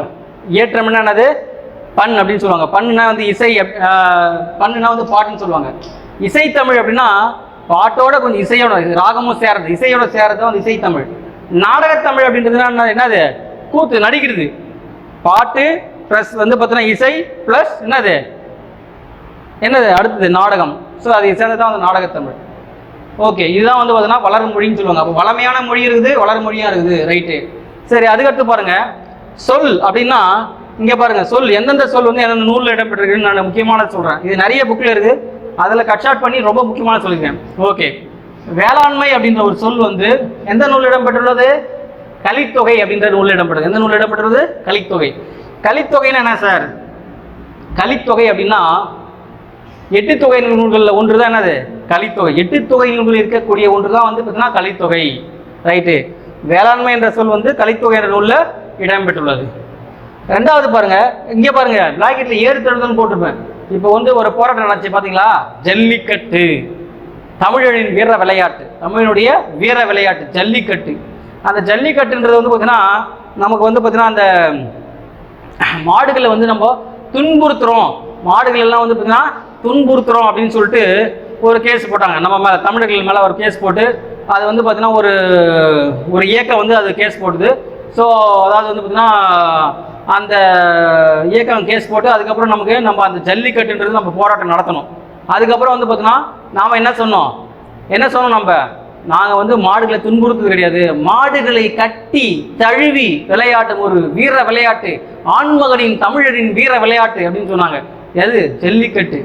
இது எங்க முன்னாடியிலேருந்தே இருக்குதா இல்லை இப்போதான் கொண்டு வந்தீங்களான்னு கேஸில் வரும்போது கேட்கும் போது இல்லை இப்போ வந்து ஏதோ ஒரு 200 வருஷம் நாங்கள் இது கொண்டாடல, 100 வருஷம் கொண்டாடல, ஒரு 400 வருஷம் கொண்டாடல, 2000 ஆண்டுகளுக்கு முற்பட்டதாக இருக்கக்கூடியது இந்த வேற விளையாட்டு. அது எந்த நூல்? எனக்கு சாட்சி வேணும். கோர்ட்டில் போனால் எதுவுமே வந்து பார்த்தீங்கன்னா சாட்சியில நிற்காது. என்னதான் நம்ம மார்கட்டி பேசினா கூட சாட்சியிலன்னு என்ன பண்ணாது? நிற்காது. உடனே எவ்வளோ நாள்கள் இருந்தது அதுக்கான உதாரணம் சொல்லு. நீ 2000 வருஷத்துக்கு முற்பட்டுன்னு சொல்ற, ஏதாவது நூல்கள் இருக்கா அப்படின்னு கேட்கும் போது இருக்குது. எந்த நூல் அப்படின்னு கேட்கும் போது சங்க இலக்கியத்துல கலித்தொகை அப்படின்ற நூல் தான் வந்து பார்த்தீங்கன்னா கலித்தொகை அப்படின்ற ஒரு நூல்ல ஏறு தழுவுதல் அப்படின்ற ஒரு விளையாட்டு வீர, அதாவது வந்து ஒவ்வொரு தமிழினுடைய வீர விளையாட்டு, ஜல்லிக்கட்டு, மஞ்சு விரட்டு, எருது கட்டு எல்லாமே எங்க இருக்குது? கலித்தொகை என்ற நூலில் இடம்பெற்றுள்ளது. அது எங்க இருக்குது? சங்க இலக்கியத்தில் இருக்குது. சங்க இலக்கியத்தில் எட்டுத்தொகையில வருது. எட்டுத்தொகைன்றது காலம்னா அது 2000 ஆண்டுகளுக்கு முற்பட்டது. இப்போ ஒத்துக்கிறாங்களா? ஒத்துக்கிறாங்க. அதுக்கப்புறம் தான் வந்து தமிழருடைய வீர விளையாட்டா வந்து அடையாள விளையாட்டா என்ன மாறுச்சு? இந்த ஏறுதழுவல் மாறுச்சு. புரியுதுங்களா? அப்ப வேளாண்மை என்ற சொல் எங்க இருக்கு? கலித்தொகை என்ற நூல் இருக்கு. அடுத்து பாருங்க, உழவர். உழவர் அப்படின்னா அதாவது உழவர் அளந்து பார்த்தால் உழவுகோல் கூட மிஞ்சாதான். விவசாயத்தில் பார்த்தீங்கன்னு வச்சுக்கோங்க, உழவர் நினைத்து பார்த்தால் உழவுகோல் கூட மிஞ்சாது. அந்த உழவர் வந்து நற்றிணை அப்படின்ற ஒரு நூல். நற்றிணைன்னா அது எட்டுத்தொகை நூல்களில் ஒன்று தான் நற்றிணை. உங்களுக்கு ஆல்ரெடி சொல்லியிருக்கேன் எட்டுத்தொகை கிளாஸ்ல அழகா. நற்றிணையுடைய நற்றிணை அப்படின்னா எந்த அடைமொழியால் சொல்லக்கூடியது? நல் என்ற அடைமொழியால் குறித்து கூறப்படும் நூல் எதுன்னு கேட்டால் நற்றிணைன்னு போடணும். ஈஸியான முக்கியமான கொஸ்டின்ஸ். நல் என்ற நூலில் நல் என்ற அடைமொழியால் குறித்து கூறப்படும் நூல் வந்து நற்றிணைன்னு சொல்லுவாங்க. நற்றினுடைய ஆசிரியர்னு சொல்ல மாட்டாங்க, ஏன்னா இது தொகை நூல்கள்னு சொல்றாங்க. அதனால வந்து பார்த்தீங்கன்னா நற்றினையை தொகுத்தவர் வந்து ஆசிரியர் தெரியாது, தொகுப்பித்தவன் தெரியும். யாரு? கோட் சொன்ன என்ன லாஸ்ட் கிளாஸ்ல கோட் சொன்னல, சொல்லுங்க பார்க்கலாம். நற்றினுடைய தொகுப்பித்தவர் சொல்லுங்க பார்க்கலாம். நற்றினையை தொகுப்பித்தவர் யார் அப்படின்னு கேட்குறாங்க. யாரு சொல்லுங்க? யாரோ ஒரு மாணவன் சொல்றான் பாருங்க. யார் அது? நற்றினையை தொகுத்தவன் பன்னாடு. தொகுத்தவன் ஆசிரியர் பெயர் தெரியாது, தொகுப்பித்தவன் ஆசிரியர். தொகுப்பித்தவன் தான் யாரு? மன்னன். அதாவது பன்னாடு தந்த பாண்டியன் மாறன் வழுதி. தொகுப்பித்தவன் எப்பயுமே மன்னனா தான் இருப்பாரு. அவர் யாரு? பன்னாடு தந்த பாண்டியன் மாறன் வழுதி. எப்படி நான் போச்சுக்கிது? கோட் சொன்னேன். நான் ஷார்ட்கட் ஒன்று சொன்னேன். என்னது? நற்பண்பு மாறுவதில்லை. நற்பண்புனா நம்ம கிட்ட இருக்க நற்பண்பு கண்டிப்பா மாறாது. அப்ப நல்லுன்னா நற்றினை, மாறுறது இல்ல, மாறுறது கிடையாது அப்படின்னா யாரு? பாண்டியன் மாறன் வழுதி. பாண்டியன் மாறன் வழுதி. அப்ப நற்றினையை தொகுப்பித்தவன் பாண்டியன் மாறன் வழுதி. ஓகே. கோடை காலம். கோடை காலத்துல வந்து பாத்தீங்கன்னா அகநானூறு சொல்லப்படுது. அகநானூறுன்றது வந்து பாத்தீங்கன்னா அகநூல்கள், எட்டுத்தொகையினுடைய அகநூல்கள். ஓகே. முதலை என்ற வேர்டு வந்து குறுந்தொகை அப்படின்ற ஒரு நூல் இடம்பெறுது. குறுந்தொகை தொகுத்தவர் யாரு? குறுந்தொகை தொகுத்தவர் யாரு? எடுத்து லாஸ்ட் கிளாஸ் சொன்னேன், ஞாபகம் வந்தா டக்குன்னு சொல்லிருக்கணும். நீங்க ஆன்லைன் ஸ்டூடெண்ட்ஸ் ஞாபகம் வந்தா டக்குன்னு சொல்லிருக்கணும். குறுந்தொகையினுடைய ஆசிரியர் யாரு? ஆசிரியர்ன்றதை விட வந்து தொகுத்தவர் யாருன்னு சொல்லுவாங்க. ஆசிரியர்னு சொல்லக்கூடாது. குறுந்தொகையினுடைய தொகுத்தவர் யார்? ஏன்னா இது எல்லாமே எட்டுத்தொகை நூல்கள். அதனால வந்து தொகுத்தவர் யாரு? பூரிக்கோ. ஷார்ட்கட் என்ன சொன்னேன்? குருமா இல்லாத பூரி. குருமா இல்லாத பூரி. குருமா அப்படின்னா இப்போ பார்த்தீங்கன்னா உங்களுக்கு தெரியும், இந்த பூரிக்கு வந்து குருமா தான் காலையில் பிரேக்ஃபாஸ்ட் எடுத்துக்குவோம். குருமா இல்லைன்னா பூரி சாப்பிட முடியுமா? சாப்பிட முடியாது. அதே மாதிரி தான் குரு அப்படின்னா குறுந்தொகை, பூரி அப்படின்னா அது பூரிக்கோ அப்படின்னு சொன்னேன். சரி, ரைட்டு. இதெல்லாம் லாஸ்ட் கிளாஸ், இதெல்லாம் தெரியணும்னா லாஸ்ட் கிளாஸ் வீடியோ தெளிவாக பார்க்கணும். ஆன்லைன் ஸ்டூடெண்ட்ஸ் எல்லாமே வந்து தெளிவாக இந்த லாஸ்ட் கிளாஸ் வீடியோ வந்து தெளிவாக பார்த்தீங்கன்னா தான் இது யார் எட்டுத்தொகை நூல்கள்லாம் என்ன, அது எப்படி அகம், அது எப்படி புறம், அதுக்கப்புறம் வந்து பார்த்தீங்கன்னா எப்படி பிரிக்கிறது, அகநூல்கள் என்ன, புறநூல்கள் எத்தனை, அகம் புறம்னா எத்தனை, அதனுடைய நூல்கள் என்ன, நூல் ஆசிரியர்கள் என்ன, தொகுத்தவர் யாரு, தொகுப்பித்தவர் யாரு அப்படின்ற தெளிவான விளக்கம் plus with shortcut idea, maths மாதிரி ஒரு ஷார்ட்கட் ஐடியாவோட போட்டிருக்கேன். அதை நீ தெளிவாக நீ இப்போ லாஸ்ட் கிளாஸ் தெரிஞ்சிருந்தா மட்டும்தான் இதுக்குள்ள கொஞ்சம் இந்த இதுக்கு உங்களுக்கு வந்து என்ன பண்ணும், புரியும். வேற ஒன்றும் இல்லை. ரைட்டு. அடுத்து பாரு, அன்புன்ற சொல் வந்து தொல்காப்பியத்தில் இடம்பெற்றுள்ளது. அரசுன்றது வந்து பார்த்தீங்கன்னா திருக்குறள். குறள் என்ன? திருக்குறள். உனக்கு தெரியும். அரசு அப்படின்ற ஒரு அதிகாரம் வந்து பார்த்தீங்கன்னா திருக்குறள்ன்ற நூல் இடம்பெற்றுள்ளது. பெரும்பாலும் திருக்குறள் எல்லா நூலும் வந்து, அதாவது எல்லா வேர்டும் வந்து இடம்பெற்றிருக்கும் மேக்சிமம். பார் அப்படின்னா பார் என்றால் என்னது? பார்னா சி அப்படின்னா என்னது? பார்க்கறது. அது அந்த பார்ன்னு சொல்லலாம். பார்னா உலகம், வையகம், மண்ணுலகம், விண்ணுலகம் அப்படின்னு சொல்றே அந்த உலகம் கூட சொல்லலாம். ஸோ பார் அப்படின்னா பெரும்பானாற்றுப்படை. ஆற்றுப்படை நூல்களில் 10 பாட்டு லாஸ்ட் கிளாஸ் சொன்னேன் நான். பெரும்பானாற்றுப்படையினுடைய ஆசிரியர் யாரு? கடியலூர் உருத்திரங்கண்ணனார். அவருக்கு யாரை வச்சு பாடுறாரு? ஹீரோ யாரு? தொண்டைமான் இளந்திரையன். என்னது? தொண்டைமான் இளந்திரையன். எப்படி சார் ஞாபகம் வச்சுது? என்ன சார் பெரும்பானாற்றுப்படைன்றீங்க, அதுக்கப்புறம் பார்த்தீங்கன்னா தொண்டைமான் இளந்திரையன் சொல்றீங்க, கடியலூர் உருத்திரங்கண்ணனார் சொல்றீங்க, ஒண்ணுமே புரியல சார். அதுக்கு தான் வந்து லாஸ்ட் கிளாஸ் வீடியோ பார்க்கணும். இந்த பெரும்பானாற்றுப்படையுடைய ஆசிரியர் வந்து யாரை வச்சு பாடினாங்கிறது லாஸ்ட் வீடியோ வந்து ஷார்ட்கட் சொல்லியிருப்பேன். அப்போ பெரும்பானாற்றுப்படை எப்படி ஞாபகம் வச்சுது அப்படின்னா, அதாவது எப்படி சின்னதாக நான் சிம்பிளாக எப்படி ஷார்ட்கட்டாக சொல்கிறேன் பாருங்க. பெரிய பானை ஒன்று இருந்து, பெரிய ஒரு பானை. அந்த பெரிய பானையில் அப்படியே நீரை வந்து குடிக்கிறோம். நீ பெரிய பானையில் நீரை குடிச்சா நீரை குடிச்சா தொண்டையில உறுத்துது. நம்ம ஒரு சொம்போ இல்லை ஒரு கிளாஸ்லேயே வந்து தண்ணி குடிப்போம். அது எப்படி குடிப்போம்னா நீரை வந்து அப்படியே என்ன பண்ணுவோம், அப்படியே ஒரு கச்சி குடிப்போம்னு சொல்லுவாங்க. அதை ஃபுல்லாக நீங்கள் என்ன பண்ணுறீங்க, ஒரு பெரிய பானை எடுத்துக்கிறீங்க. அந்த பெரிய பானை எடுத்து அப்படியே குடிச்சிங்கன்னா தொண்டை என்ன ஆகும், உறுத்தம். அப்போ வந்து விக்கிக்கணும்னு அர்த்தம். அப்போ அந்த பெரிய பானைன்றதான் பெரும்பானாறு. அந்த பெரிய பானை தான் என்னது, பெரும்பானாறு. நீரை குடிச்சா தொண்டையில உறுத்துது அப்படின்னு சொன்ன. தொண்டை என்னது, தொண்டைமான் இளந்திரையன் உறுத்துதுன்னு சொன்ன இல்லையா. இந்த உறுத்துதுன்றது தான் என்னது, கடியலூர் உருத்திரங்கண்ணனார்.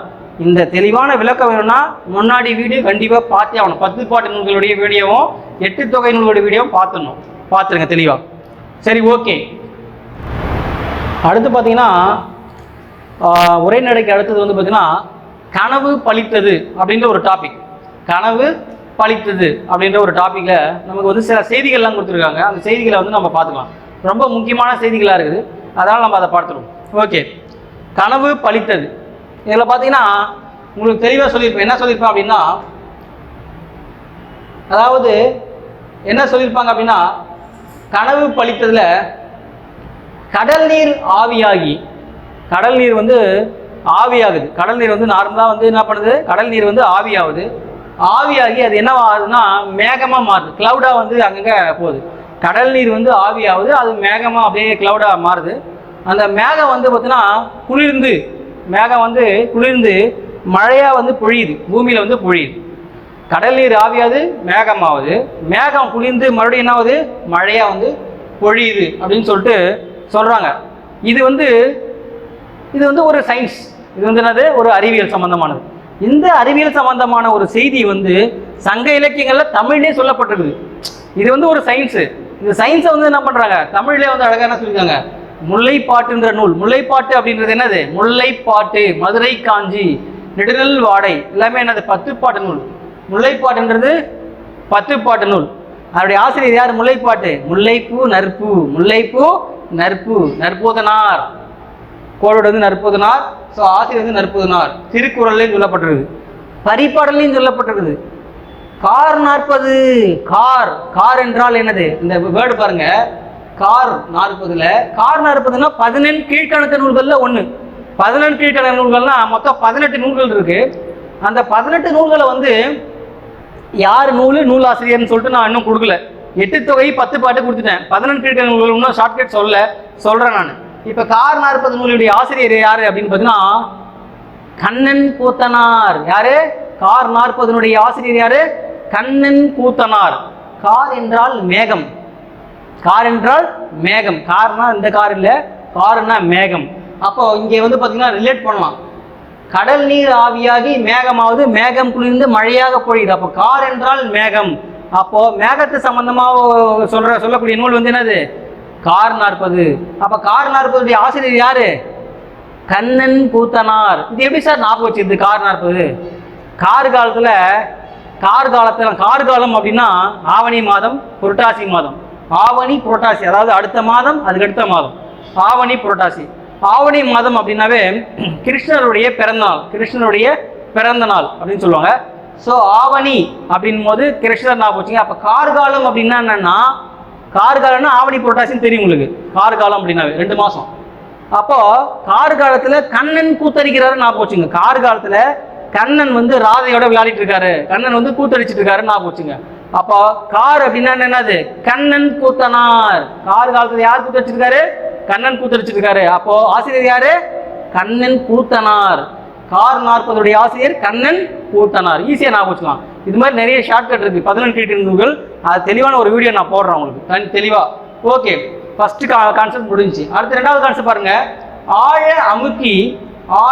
அமுக்கி முகக்கினும் ஆழ்கடல் நாழி முகவாது நாழி. இந்த நாழின்றது என்னன்னா அளவு பெயர்னு சொல்லுவாங்க. இந்த ஆகு பெயர்ல வந்து நாழி அப்படின்னு சொன்னாங்கன்னா அளவு பெயர் அப்படின்னு சொல்லுவாங்க. இந்த நாழி அப்படின்றது வந்து பார்த்தீங்கன்னா நம்ம மொழ்றது தான். நாழின்னா ஒரு அளவு. நம்ம 2 லிட்டரு 3 லிட்டருன்னு முகப்போம் இல்லையா, அந்த நம்ம அந்த என்று தான் வந்து சொல்லுவாங்க. நாழின்றது ஒரு அளவுகோல் அப்படின்னு சொல்லுவாங்க.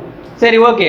இதுக்கு ஔவையார் வந்து எழுதிட்டாரு. இது ஆழ அமுக்கி முகக்கினும் ஆழ்கடல் நாழி முகவாது நாள் நாழின்னு சொல்லிட்டு இந்த நூல் வந்து ஔவையார் எழுதியிருக்காரு. என்ன சொல்றாருன்னா, அதாவது ஒரு திரவ பொருள் எடுத்துக்க. திரவ பொருள் என்னப்பா? திடப்பொருள் என்ன? திடப்பொருள் மீன்ஸ் சாலிட். இது வந்து ஒரு திடப்பொருள். திரவ பொருள் என்னது? ஒரு தண்ணி. வாயு பொருள்லாம் உனக்கு தெரியும், வாயு என்றால் காற்று. அப்ப திரவ பொருளை எடுத்துக்கிற, ஒரு தண்ணி எடுத்துக்கிற, ஒன்றும் இல்லை, இந்த வாட்டர் பாட்டில் வந்து பார்த்தீங்கன்னா தண்ணி இருக்குது.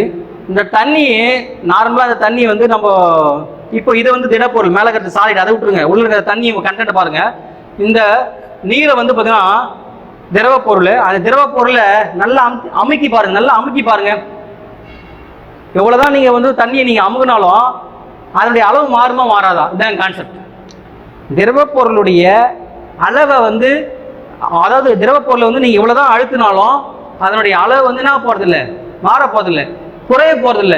தண்ணி எவ்வளோதான் தண்ணி இருந்தாலும், ஒரு பாட்டு தண்ணி இருக்குன்னா அது எவ்வளோதான் அமுத்தினாலும் அதே பாட்டு தண்ணி தான் இருக்கும்.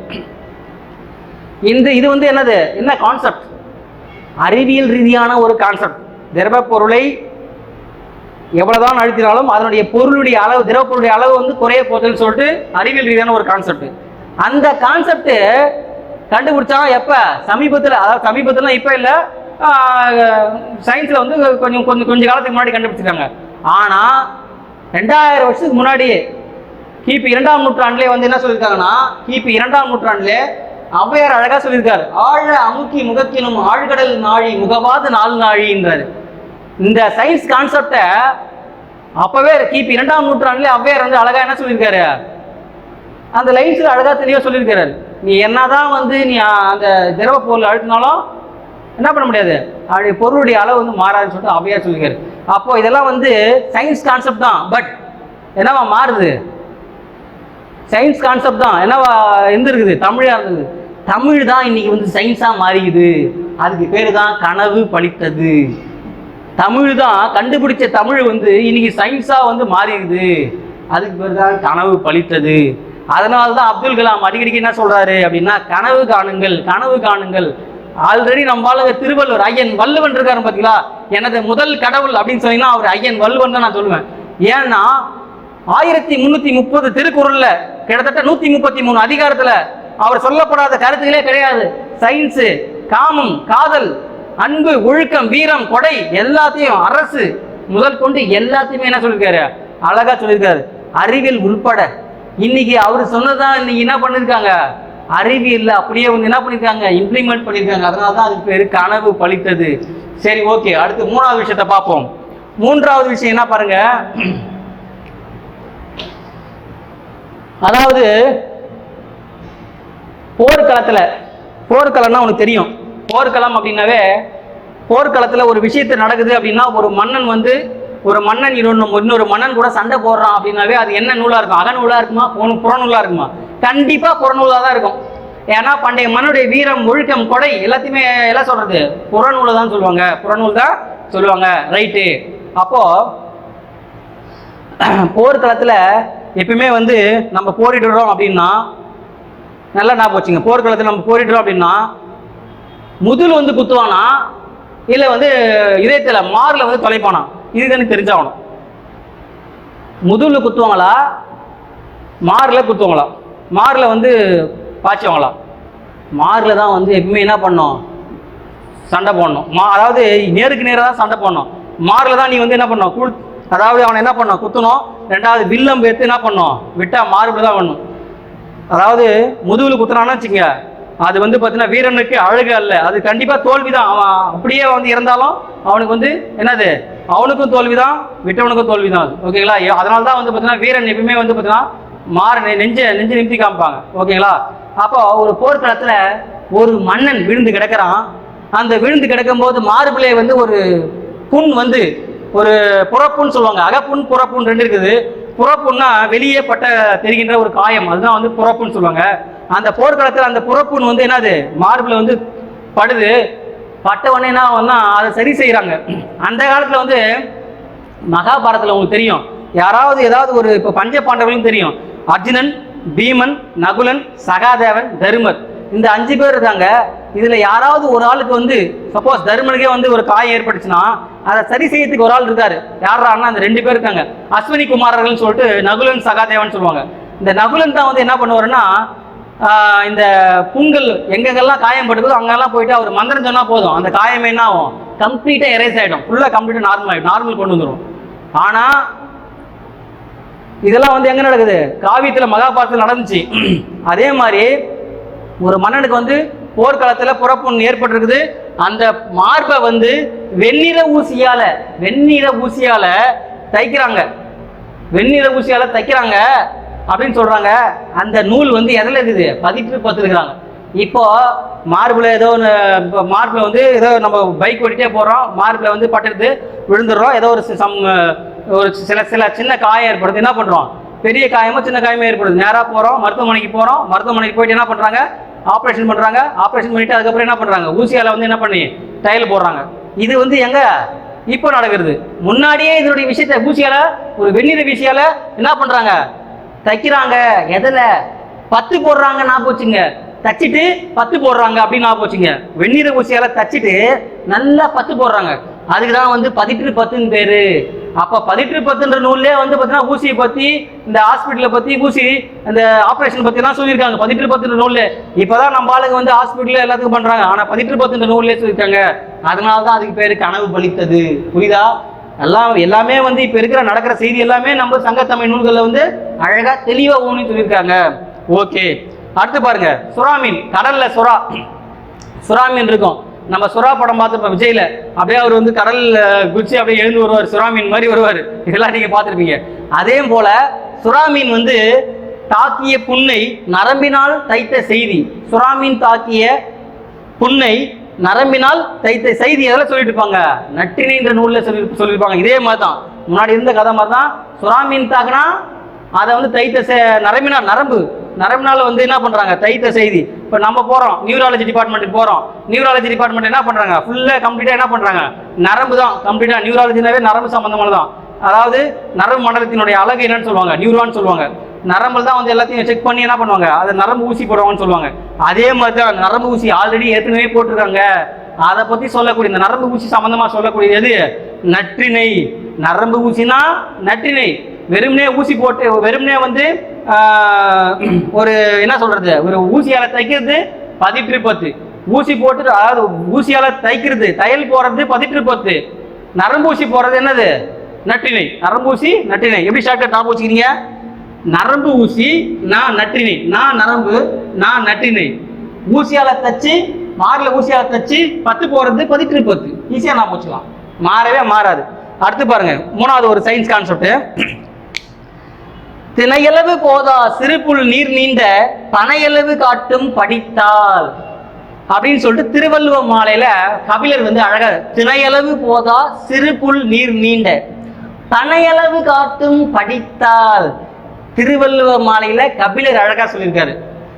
ஓகே, இதுக்கு என்ன மீனிங் அப்படின்னா, திணை அப்படின்னா என்னது, திணைன்னா சின்னது, சின்ன ஒரு பொருள் திணைன்னு சொல்லுவாங்க. நம்ம வர்றது சாமை, குதிரைவாளி, திணை அப்படின்ற மாதிரி திணைன்றது ஒரு சின்ன ஒரு பொருள், சாப்பிடக்கூடிய உணவுப் பொருள். இந்த திணையளவு போதா சிறு புல் நீர் நீண்ட, அதாவது ஒன்றும் இல்லை, பனையளவு காட்டும் படித்தால். ஒன்றும் இல்லை, சிம்பிளா நான் போச்சுங்க. இது திருக்குறளுடைய பெருமையை சொல்லக்கூடியது. திருவள்ளுவ மாலை திருக்குறள். இது இந்த இப்ப சொல்லக்கூடிய ஒரு கொஸ்டின்ஸ் வந்து ரொம்ப முக்கியமான கொஸ்டின்ஸ், அண்டர்லைன் பண்ணிங்க, அதாவது நோட் பண்ணிங்க. திருக்குறளின் சிறப்பை உணர்த்தக்கூடிய ஒரு நூல் எது, அடிக்கடிக்க கேட்கக்கூடிய கொஸ்டின். திருவள்ளுவ மாலை. இந்த திருவள்ளுவ மாலையினுடைய ஆசிரியர் யார், கபிலர். அப்போ இந்த 2 லைன் வந்து எதை பற்றி சொல்லக்கூடியது, திருக்குறளை பற்றி சொல்லப்படுது, ஆனா திருவள்ளுவ மாலை என்ற நூலில் சொல்லப்படுது. ரைட்டு, இதனுடைய அர்த்தம் என்ன சார்? ஒன்றும் இல்லைப்பா, நீ போற கழனிக்கு போற, கழனியில ஒரு பனைமரம் இருக்குது, கழனியில ஒரு பனைமரம் இருக்குது, பக்கத்திலே வந்து ஒரு வரப்பு, கழனியில பனைமரம் இருக்குது, பக்கத்திலே அந்த வரப்பு வழியா நடந்து போற, பக்கத்துல பனைமரம் இருக்குது. பாக்குற இந்த வயல், அந்த வரப்பு இருக்கு பார்த்தீங்களா, வரப்பு, வாய்க்கால் வரப்பு பாக்குறீங்க. வாய்க்கால் வரப்பு காலையில போறீங்க, நீங்க எந்த டைம்ல போறீங்க, காலைல போறீங்க. வயல் வரப்புல பாத்தீங்கன்னா அந்த பனி துளிகள் வந்து அங்கங்க இருக்குமா, பனி துளிகள் அங்கங்க இருக்கும். காலைல போனீங்கன்னா உங்களுக்கு தெரியும், பனி பெய்யும். ஒரு 6 மணிக்கு போனீங்கன்னா அந்த வயல், அந்த வரப்புல வந்து பாத்தீங்கன்னா பனி துளிகள் இருக்கும். அந்த பனி துளி பார்க்கும்போது என்ன தெரியுமா, ஒன்றும் இல்லை, நீ நேராக நிமிந்து பாரு. எதில் ஒரு கோபுரத்தை நிமிந்து பாரு, நிமிந்து பார்க்க முடியாது. பெரிய கோபுரமா தஞ்சை, இப்போ தஞ்சாவூர் பெரிய கோயில் இருக்குல்ல, தஞ்சை பெரிய கோயில், கலைகளின் சரணாலயம் சொல்லுவாங்க. அந்த தஞ்சாவூர் பெரிய கோயிலை பார்த்து நிமிந்து பார்த்தீங்கன்னா உனக்கு வந்து என்ன ஆகுது, என்ன தெரியாது, கோபுரத்தை நிமிந்து பார்க்க முடியாது. அது மாதிரி இங்க வந்து இந்த ஒரு பனைமரத்தை நிமிந்து பாருன்னா பார்க்க மாட்டான். ஏன்னா அந்த அளவுக்கு பெரிய பனைமரத்தை நிமிந்து பார்த்தா பெரிய பார்ப்பான், ஒன்றும் தெரியாது. ஆனா இந்த ஒரு சின்ன பனித்துளிகள் இருக்கு பாரு, எதுல, இந்த விரப்பு இருக்கக்கூடிய அந்த பனித்துளிகளை அப்படி பார்த்தீங்கன்னா அந்த பனித்துளிகளே தெரியுமா பனைமரம். புரியுதா நான் சொல்ற கான்செப்ட்? புரிஞ்சுக்கோ. நேரா நின்று போறான்னா நம்மளால நின்று பார்த்தா தெரியல பனைமரம், இந்த பனித்துளியில பார்த்தா பனைமரம் தெரிதான், அந்த தண்ணியில பனித்துளிகள்ல. அப்படி சொல்லிட்டு இதுல இருந்து என்ன தெரியுது, சின்ன ஒரு பனித்துளியில, சிறிய ஒரு பனித்துளியில பெரிய ஒரு பனை மரத்தினுடைய உருவத்தையே காட்டுகிறான்றான். அது மாதிரி வள்ளுவர் எழுதிய குறளோ 2 அடி, அவர் சொன்ன கருத்தோ மிகப்பெரிய பனை மரத்தினுடைய அளவு பெருசா இருக்கிறான்றான். புரியுதா நான் சொல்ற கான்செப்ட்? இதுதான் திருவள்ளுவர் மாலையை சொல்ல கான்செப்ட். 2 அடிதான், ஆனா கருத்து வந்து மிக அளவு இருக்குது அப்படின்னு சொல்றான், குறைவுபடாது இருக்குன்னு சொல்றான். புரியுதா நான் சொல்ற கான்செப்ட்? புரியுதா? பனை மரத்தை நேரா பார்த்தா தெரியல, ஆனா அந்த பனித்துளியில பார்த்தா அந்த பனை மரத்தின் உருவம் தெரியுது. அது மாதிரி 2 அடி தான் திருக்குறள், அதனுடைய கருத்து வந்து அது மிக பெரியது. அப்போ எது கொஸ்டின் எப்படி கேட்பாங்க, இப்போ இந்த லைன் குத்துருவாங்க, திணையளவு போதா சிறுபுல் நீர் நின்ற பனையளவு காட்டும் படித்தால் அப்படின்ற எந்த நூல் இடம்பெற்றது அப்படின்னா திருவள்ளுவ மாலையில சொல்லப்பட்டிருக்கு. ஆசிரியர் யாரு? கபிலர். சரி, இதுல என்ன சார் சயின்ஸ்? இதுல சரி, இது வந்து இலக்கியத்துல சொல்லிட்டீங்க, சயின்ஸ் என்ன சார்? சயின்ஸ்ல என்ன சார் சொல்லுது? சயின்ஸ் என்ன சொல்லுது? இதை வச்சு நீங்க என்ன சயின்ஸ் சொல்றீங்க? ஒன்றும் இல்லை, சயின்ஸ்ல அழகா சொல்லிப்பார், தொலைவில் உள்ள பொருளை அருகே காட்டுதல். தொலைவில் ஒரு பொருள் இருக்குன்னு வச்சுக்க, அதை அருகே காட்டும். தொலைவில் உள்ள பொருளை அருகே காட்டும். எது அப்போ என்ன ஸ்கோப்பு? தொலைவில் உள்ள பொருளை அருகே காட்டுதல். தொலைநோக்கி, என்ன நோக்கி? தொலைநோக்கி. தொலைநோக்கின்னு சொல்லுவாங்க. அந்த தொலைநோக்கி கண்டுபிடிச்சது யாரு? Galileo Galilei. 1610 கலீலியோ கலிலி தான் வந்து பார்த்தீங்கன்னா தொலைநோக்கி கண்டுபிடிச்சார். எதுக்காக? தொலைவில் உள்ள பொருளை அருகே காட்டக்கூடிய ஒரு கருவிதான் என்னது? தொலைநோக்கி. தொலைநோக்கி யார் கண்டுபிடிச்சது? Galileo Galilei. இதுதான் வந்து இந்த சயின்ஸ் கான்செப்ட். இந்த சயின்ஸ் கான்செப்ட் ஆல்ரெடி எங்க இருக்குது? திருவள்ளுவர் மாலையிலே சொல்லட்டுமா? கலீலியோ கலிலி, நீ 1610 தான் நீ சொல்லியிருக்கிற. என்னன்னு தொலைநோக்கி கண்டுபிடிச்சிக்கிற. எங்க ஆளு ஐயன் வள்ளுவர், அதாவது கபிலர் என்ன சொல்லியிருக்காருன்னா 2ஆம் நூற்றாண்டுல என்ன சொல்லியிருக்காரு? நான் அந்த விஷயத்த நான் சொல்லிட்டேன், இப்ப நீங்க சயின்ஸா சொல்றீங்க, நான் இலக்கியமா அதை சொல்லிட்டேன். அப்பவே சொல்லியிருக்காரு கலீலியோ கலிலி. இப்ப சொல்றாரு, முன்னாடி அப்பவே கபிலர் வந்து அழகா சொல்லிட்டாரு, தொலைவில் உள்ள பொருளை வந்து அருகே காட்டுறதுதான் வந்து இந்த விஷயம் சொல்லி அழகா செய்தியில சொல்லியிருக்காரு. இதுதான் வந்து என்னது? கனவு பலித்தது. இதுதான் என்னது? கனவு பலித்தது. நம்ம கண்ட கனவு எல்லாமே என்னது? பலிக்குதுன்றாரு.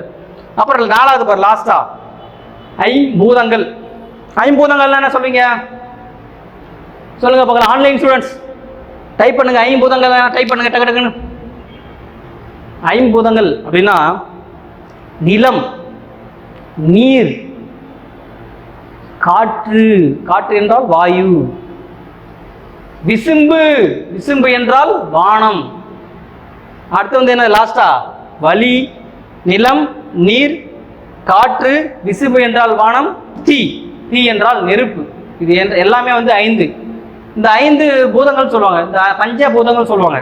இந்த பஞ்சபூதங்களும் இருக்குது அப்படின்னு சொன்னது இப்போ முன்னாடியே சொல்லியிருக்காங்க. எந்த நூல்ல? தொல்காப்பியம்ன்ற நூல்ல அழகா சொல்றாங்க. தொல்காப்பியம்ன்ற நூல்ல அழகா சொல்லியிருக்காங்க. சரி, ஓகே, அப்படியே ஒரு ரெஃப்ரெஷ்மெண்ட் பார்த்துடலாம். கனவு பலித்தது அப்படிங்கிறதுக்கு டாபிக், கடல் நீர் ஆவியாகி, ஆவியாகி அது மேகமாகி, மேகம் குளிர்ந்து மழையாக பொழியுதுன்னு சொல்லிட்டு அழகா வந்து கார்40 முல்லைப்பாட்டு திருக்குறள்ல சொல்றாங்க. 2வது, ஒரு திரவப்பொருள் எடுத்துக்கிறீங்க, அந்த திரவப்பொருள் எவ்வளவுதான் அமுக்குனாலும் அதனுடைய திரவப்பொருளுடைய அளவு வந்து மாறாதுன்னு சொல்லி அழகா என்ன சொல்லியிருக்காரு? ஔவையார் அழகா சொல்லியிருக்காரு. 2வது பொருள். 3வது வந்து பார்த்தீங்கன்னா ஒரு மார்பை, அதாவது ஒரு போர்க்காலத்தில் புறப்புண் ஏற்பட்ட அந்த மார்பை வெந்நீர ஊசியால் தைத்த செய்தி எதை சொல்லப்படுறது? 10 போட்டு கண்டுபிடிக்கணும், அதனால 10. சுறாமீன் தாக்கியதை வந்து ஒரு நரம்பினால் கொண்டு தைக்கிறோம், அதுக்கு பேரு நரம்பு நற்றிணை. அப்போ நரம்பு நற்றிணை. அதுக்கப்புறம் திணையளவு போதா சிறுபுல் நீர் நீண்ட பனையளவு காட்டும் படித்தால், அதாவது தொலைவில் இருக்கக்கூடிய அந்த பொருளை வந்து என்ன பண்றது, அருகே காட்டுறது. அதுதான் வந்து திருவள்ளுவர் மாலையில் சொல்லியிருக்காங்க. இதை ஆல்ரெடி என்ன சொல்லியிருக்காரு, கலிலியோ அழகா கண்டுபிடிச்சிருக்காரு, தொலைநோக்கி கண்டுபிடிச்சாரு. அதான் நான் சொன்னேன் தொலைநோக்கி கண்டுபிடிச்சாங்க அப்படின்ட்டு. கடைசியா பாருங்க, ஐம்பூதங்களை வந்து பார்த்தீங்கன்னா தொல்காப்பியம் சொல்லுது. தெளிவா புரியுதா? ஓகே.